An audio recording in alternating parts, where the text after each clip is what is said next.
Bismillahirrahmanirrahim. Assalamu alaikum students. My name is Kehkisham Fazal and today we are going to start our lecture. The topic of our lecture is the topic of our lecture is object oriented programming language, and the today's summary of lesson is the constant qualifier, variable declaration and initialization, typecasting, input and output handling. And your textbook page is 47 to 51, and this is your week number 9. First topic, now come on the page, book. Come on page number 47, and the first topic is constant qualifier. In the C++ programming language, constant define a variable whose value cannot be changed throughout the program.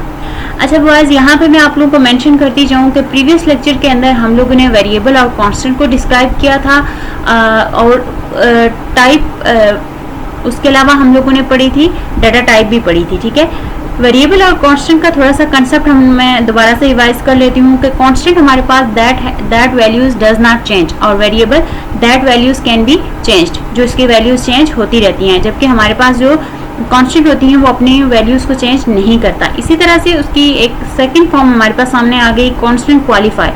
Constant qualifier क्या होता है कि whose value can not be change through the program, यानी program के अंदर एक दफ़ा जब हम कांस्टेंट क्वालिफायर को डिफाइन कर देते हैं उसकी वैल्यू, तो वो दोबारा से थ्रू आउट प्रोग्राम में यूज चेंज नहीं होती. When the constant qualifier is use with a variable, the longer remain a variable because the value will not be change. ठीक है, हमारे पास जब एक दफ़ा हम वेरिएबल को ले लेते हैं तो वेरिएबल की वैल्यू हमारे पास्ट चेंज, वो कांस्टेंट यानी लॉन्गर नहीं रहती, बल्कि वो कांस्टेंट में चेंज हो जाती है. इसका अगर हम सिंटैक्स देखें तो इसका सिंटैक्स क्या है कि word const data type variable is equal to const. ठीक है, वर्ड कॉन्स्ट हमने एज इट इज़ यूज़ किया. इसको हम लोग जब भी कांस्टेंट क्वालिफायर यूज़ करेंगे तो इसको हमने वर्ड इसी तरह से लिखना है, कॉन्स्ट. डाटा टाइप आपकी क्या होगी, इंटीजर, फ्लोट, करैक्टर, इनमें से इन तीनों में से एक डाटा टाइप हो सकते हैं. Then variable name X Y Z, A to Z, A B C, A से जी तक कोई भी वेरिएबल नेम ले सकते हैं, इज इक्वल टू कॉन्स्टेंट. ये कॉन्स्टेंट यानी आपकी जो वैल्यूज होंगी. मैं आप लोगों को यहाँ पे थोड़ा सा गाइड कर लेती हूँ कि हम कैसे कांस्टेंट और वेरिएबल को ले सकते हैं.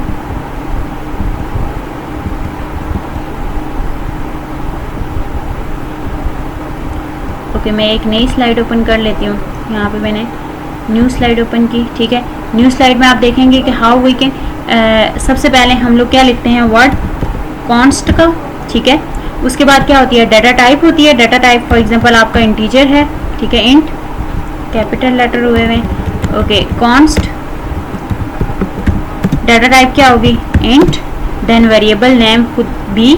ठीक है, उसके बाद इक्वल साइन यूज किया, इक्वल साइन के बाद 10, बी की वैल्यू 10 है. कॉन्स्ट इंट डाटा टाइप है, बी जो है वो हमारे पास वेरिएबल है, इक्वल का साइन और 10 हो गया. ठीक है, ये क्या हो गया, ये हमारे पास सिंटैक्स है किस चीज़ का, कांस्टेंट वेरिएबल का. इसी तरह से आप एग्जांपल देख सकते हैं, const int age is equal to 34. अगर हमारे पास फ्लोटिंग पार्ट में है तो लेंथ इज इक्वल टू 7.5. अब सेकंड जो हमारे पास टॉपिक है, now common topic variable declaration and initialisation. That is most important topic according to your program. सबसे पहले प्रोग्राम के अंदर जब हम हेडर फाइल यूज करते हैं, हेडर फाइल के बाद जो हमने एक्सप्लेनेशन देनी होती है यूजर ने. ठीक है, अकॉर्डिंग टू योर क्वेश्चन, आपका जो क्वेश्चन होगा उसके अकॉर्डिंग आपने वेरिएबल डिक्लेयर करना है और इनिशियलाइज करना है. आपने पहले ये इसके लिए कुछ चीज़ें आप लोगों को पता होनी चाहिए कि आपका डाटा कौन सा है. ठीक है, कौन सी टाइप का डाटा है, आया वो is it floating point, is it integer और इज इट करैक्टर टाइप. ठीक है, वो डाटा कौन सी टाइप का है. उसके बाद आपने ये करना है कि आप ए से जी तक कोई भी वेरिएबल उसके अंदर ले सकते हैं. ये ऑप्शनल होता है, आप उसको वेरिएबल में जहाँ पे आपने अपना डाटा स्टोर करना है. ठीक है, अब दो चीज़ें आती हैं, दो तरह से आप इसको डाटा को ले सकते हैं. एक इनिशियलाइज करवा सकते हैं और एक डिक्लेयर करवा सकते हैं. वो किस तरह से कि यहाँ पे देखें, all the variable are going to use in program must be declare before the use. ठीक है, वेरिएबल को यूज करने से पहले उसको डिक्लेयर करना जरूरी होता है. Declare a variable means specifying the data type of a variable. यानी डाटा टाइप के साथ उसको स्पेसिफाइड किया जाता है, वेरिएबल को उसकी डाटा टाइप के साथ स्पेसिफाइड किया जाता है कि ये जो हम लोग वेरिएबल ले रहे हैं इनकी डाटा टाइप क्या होगी, इंटीजर होगी, फ्लोट होगी या करैक्टर होगी। It allows computer to decide how many bytes should be use, यानी कितनी हम जो डाटा स्टोर हो रहा है वो कितनी बाइट्स का यूज हो रहा है। जैसे हमने डबल यूज की थी, डबल इंट यूज किया था, सिंगल इंट यूज किया था वो टेबल के अंदर, ठीक है। एग्जाम्पल आप देख सकते हैं इंट एक्स वाई जी, ये क्या हो गया, ये हमारे पास डिक्लेयर हो गया वेरिएबल, ठीक है।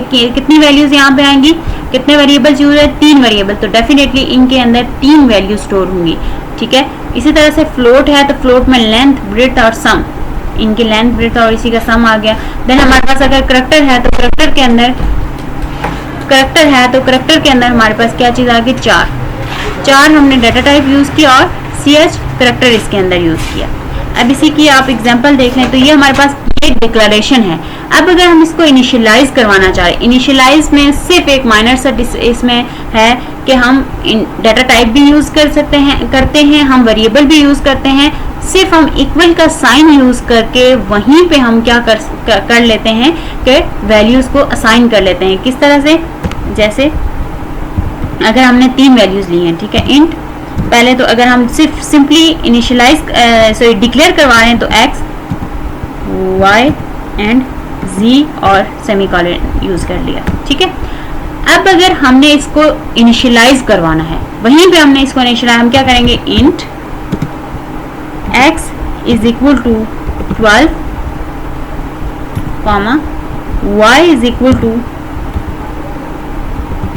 23 comma z is equal to 30 semicolon, ठीक है। एक तो ये एक लाइन में हम इसको इनिशियलाइज कर रहे हैं, दूसरा ये भी है हमारे पास कि हम इनको सेपरेट लाइन में भी 3 डिफरेंट लाइन में भी कर सकते हैं, लेकिन हर एक के बाद हमने सेमीकोलन यूज करना होगा, ठीक है। और उसकी थोड़ी सी आउटपुट भी डिफरेंट हो जाएगी। अगर हम इस तरह से करते हैं तो वो एक ही लाइन में आ जाएगा, आउटपुट भी इसकी एक लाइन में आ जाएगी, लेकिन अगर हम नेक्स्ट लाइन में करेंगे तो आउटपुट भी नेक्स्ट लाइन में आएगी, ठीक है, यानी रोज की कॉलम की फॉर्म में आएगी। इस तरह से हमें सिंगल एक रो में आ जाएगा, ठीक है। अच्छा, अब बुक पे आ जाते हैं हमारे पास। अब ये इनिशियलाइजेशन के आपको एग्जांपल समझ आ गए, फ्लोटिंग में ये सारी चीज़ें, ये है इनिशियलाइजेशन और डिक्लेरेशन। आपको ये क्वेश्चन पता होना चाहिए, what is the difference between initialisation and declaration. Next topic है टाइप कास्टिंग। टाइप कास्टिंग क्या होता है, type casting is used in C++ to convert data type from one type to another. There is 2 types of type casting, implicit and explicit. अच्छा, type casting किस लिए use किए जाती है कि एक डाटा टाइप को दूसरी डाटा टाइप में चेंज करना है, ठीक है।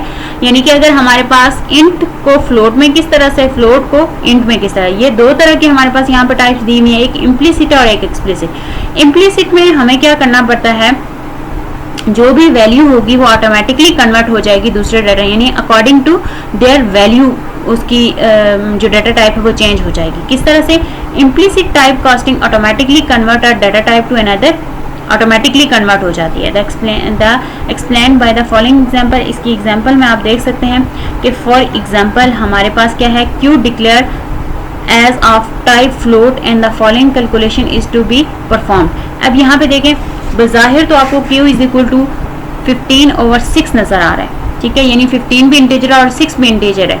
क्यू की वैल्यू अभी जो आ रही है वो हमारे पास क्या है, वो इंटीजर डाटा टाइप है, लेकिन जब हम इसको कैलकुलेट करेंगे तो वो किस में हो जाएगी, फ्लोटिंग पॉइंट में हो जाएगी। तो हमारे पास जो इम्प्लिसिट है वो क्या करेगा, ऑटोमेटिकली इसको फ्लोट में चेंज कर देगा, हमें डाटा टाइप यहाँ पे मेंशन करने की ज़रूरत नहीं है। लेकिन एक्सप्लिसिट में क्या होता है, एक्सप्लिसिट में हम अपने डाटा को माइंड में रखते हुए, उसके बाद उसका जो आंसर है सम के बाद यानी कैलकुलेशन के बाद उसको भी माइंड में रखते हुए अपनी डाटा टाइप को एक्सप्लेन करते हैं। वो किस तरह से करते हैं, in explicit type casting special operator are used to convert data one data type into another. ये देख सकते हैं आप, टाइप एक्सप्रेशन, यानी टाइप आपको डाटा टाइप लिखनी पड़ती है और एक्सप्रेशन उसके किस तरह से, Q is equal to A/B। यहाँ पे वेरिएबल डिस्क्राइब कर दी, यानी वैल्यू डिस्क्राइब नहीं की, वैल्यू हमारे पास वही है, A की वैल्यू जो है वो हमारे पास 15 है और B की वैल्यू क्या है, 6 है। तो इसके साथ ये देख सकते हैं, एक्सप्लेन कर दिया है कि जो डाटा होगा वो क्या होगा, फ्लोटिंग में आ जाएगा, ठीक है। उसके बाद नेक्स्ट जो टॉपिक है हमारे पास है input output handling. Input output handling क्या होता है? In computer program provide data into the program from outside source is known as input, यानी कि जब हम आउटसाइड सोर्स से डाटा कंप्यूटर में एंटर करते हैं तो क्या हो जाता है? इनपुट हो जाता है। और जब उसी को डिस्प्ले करके स्क्रीन पे जब शो किया जाता है, यानी उसी का रिजल्ट जनरेट होकर स्क्रीन